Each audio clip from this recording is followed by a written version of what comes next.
All right, welcome to the conversation. We got an amazing show for you guys tonight. We're going to start with two powerhouses, Reverend Dr. Barber and Reverend Dr. Liz Theo Harris. They are co-chairs of the Poor People's Campaign. They do Moral Mondays together. Now they're taking action to motivate Manchin, McConnell, Biden, and the rest of them to actually do something about voting rights. I want to welcome both of them back to the show. Great to have you guys. Thank you, brother. Thank you. Absolutely. Reverend Theo Harris is also the author, by the way. I love this. I like saying it every time. Always with us, what Jesus really said about the poor. Reverend Theo Harris, I assume that he was talking about the prosperity gospel and the poor should be taken off of food stamps and unemployment. They just stayed on there too long. That's what Jesus said, right? Not at all. From Genesis to Revelation, there's a clear message, and what Jesus particularly has in his message is the canceling of debts, the raising of wages, the lifting from the bottom so everybody can rise. And so our theology is all messed up, but there are people like the Poor People's Campaign that are rising up to challenge that heretical theology. You were born to study theology. Your name starts with Theo. So, all right, Reverend Barber. I'm also pretty sure that Jesus wouldn't have protected the filibuster, or at least cared about it. But that's the excuse that people like Senator Manchin have been using to block things like voting rights. Now, it looks like there's a little bit of movement on that. I want to ask you about that. But before we get there about the latest compromise proposals, I'm very curious what you guys think about that. I also want to talk about how you're using people power to pressure Manchin and the others in this direction. So tell us about the march you did this Monday on Manchin's office in West Virginia. Well, thank you very much. And you're exactly right. There are plenty of scriptures that really speak against holding up what is right, because you want to pay attention to some rules that are not rooted in justice. You know, we were invited back to West Virginia by mountain people from the hood, from the hollers and the mountains and the hoods in the city, black and white. And they showed up by the hundreds. They said, we are sick and tired of Manchin saying he's doing this because he's a senator from West Virginia. 79% of West Virginians want the For the People Act as it is and the restoration of the For the People Act. 81% of Democrats, 76% of Republicans. So they wanted to speak out, and they did. And he didn't really move until after that those hundreds of people showed up at his door on this past Monday. And then the next day, he says, he backs up. He says, well, I didn't really say I wouldn't ever vote against the For the People's Act. And I'm not sure I wouldn't ever change the filibuster. Because Manchin has never faced that. That's one of the things we know in this country. He's never faced his own constituency. And we're trying to say to other leaders, you can meet with him all you want one-on-one. He's nice. He'll be nice. You know, he was a college quarterback. He thinks he's smooth.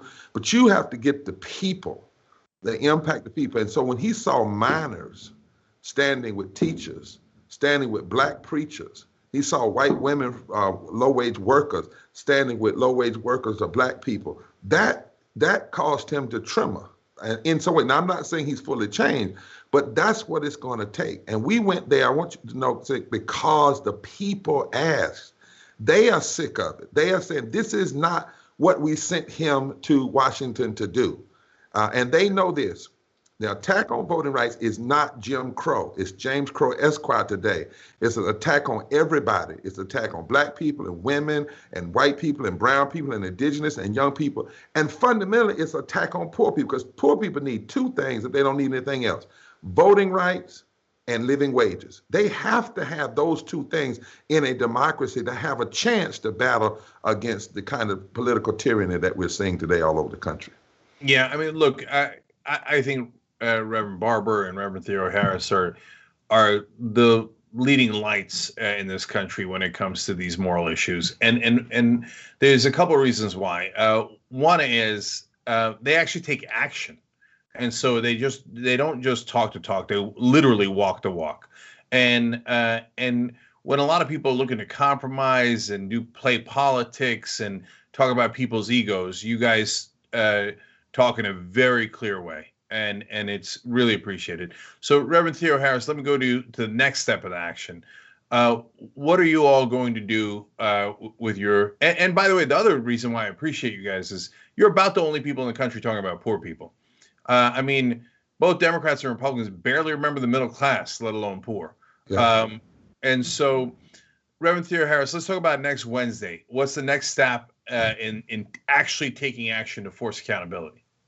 Well, I really appreciate this question. I mean, in the United States right now, there are 140 million people who are poor or one small emergency away from poverty. And it's people from amongst that 140 million from West Virginia, from Kentucky, who have now said, we need to go to Washington, D.C. and keep the pressure on Manchin, McConnell, and all of our lawmakers and say, we need voting rights.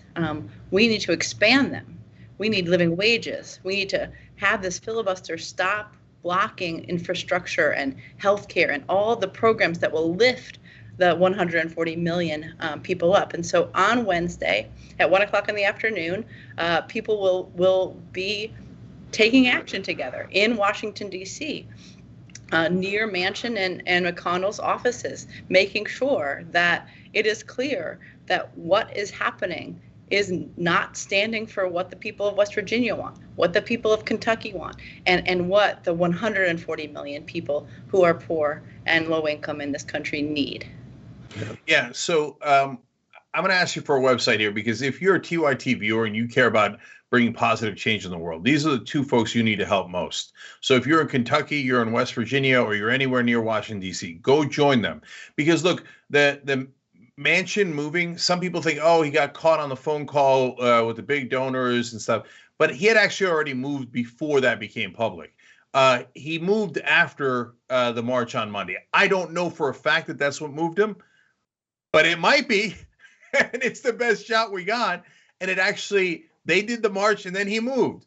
So when they see people with their own eyes, it makes a big, big difference. So Reverend Theo Harris, one more thing. How can people help? Where do they go to find out where to march? So there is a page on the Poor People's Campaign website. So www.poorpeoplescampaign.org. And right on the front, you'll find a landing page that will take you straight to all of the details about Wednesday's action. It's June 23rd, 1 p.m. There are buses going from all states, pretty close, including West Virginia, Kentucky, and we're going to see a large number of folks from those states who have said we have to defend this democracy. You know, sometimes I see people, I see the movies and the documentaries and et cetera about the civil rights movement, and you see the folks in Selma with all that courage, et cetera. And sometimes I wish I could be there, right? Well, good news for you guys watching out there. You can be there. You can do it right now. And you can do it for voting rights, just like they did for voting rights. Okay. And the good news is this time they don't have dogs to sick on you, et cetera. Generally, they just put the powerful to try to talk you down, right?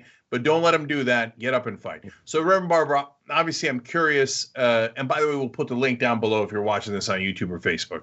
Okay. And you can just click on it. So, Reverend Barbara, I'm curious what you think of the new compromise. So, Stacey Abrams has said, yeah, we can live with it. It ends gerrymandering. It protects voting rights. But they do get rid of matching funds, campaign finance reform, some of the anti-corruption measures that were in the For the People Act. Can you live with that compromise or no? Well, I think the question of the people say no, because here's the problem. A true compromise has to come when you have two groups of people who first believe there's a problem. They just are compromising on how to solve the problem. The problem is don't believe you have a problem. And what Manchin has done, first of all, a number of the things are not even compromised. They were already there. And then what he's putting out there would just actually be reversed. The compromise he suggested on the Voting Rights Act would basically end pre-clearance. The compromise he's talking about with the For the People's Act would install and instill voter ID. Now, interestingly enough, Stacey Abrams on a tweet last night stepped back some and she said it was a beginning point, but she said it was a long ways to go. And she sent that tweet out intentionally.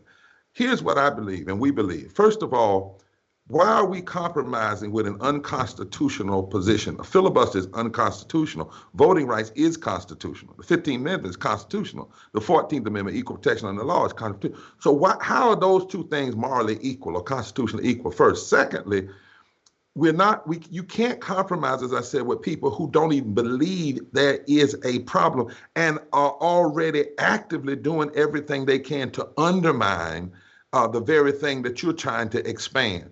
And then thirdly, we should not say we agree with any compromise until what is put on the table is vetted by the best voting rights lawyers in the country, those that have been in the struggle. And they look at everything based on how it would affect Black people, brown people, indigenous people, Asian people, poor, low wealth, white people, young folk, and the disabled. Then lastly, when we talk about this business of trying to so-called compromise, he hadn't said he would move the filibuster. So it doesn't matter what he does. So why would you go down? And he hasn't said he would end the filibuster, because if you try to pass it and you can't get past the filibuster, now the next time you bring the bill up, you're going to start with the lower bill, the compromise. You're not going to start with the idea. What John Lewis wrote in the For the People Act and the Voting Rights Act that's still being written is okay as it is. We need an all-out fight on that.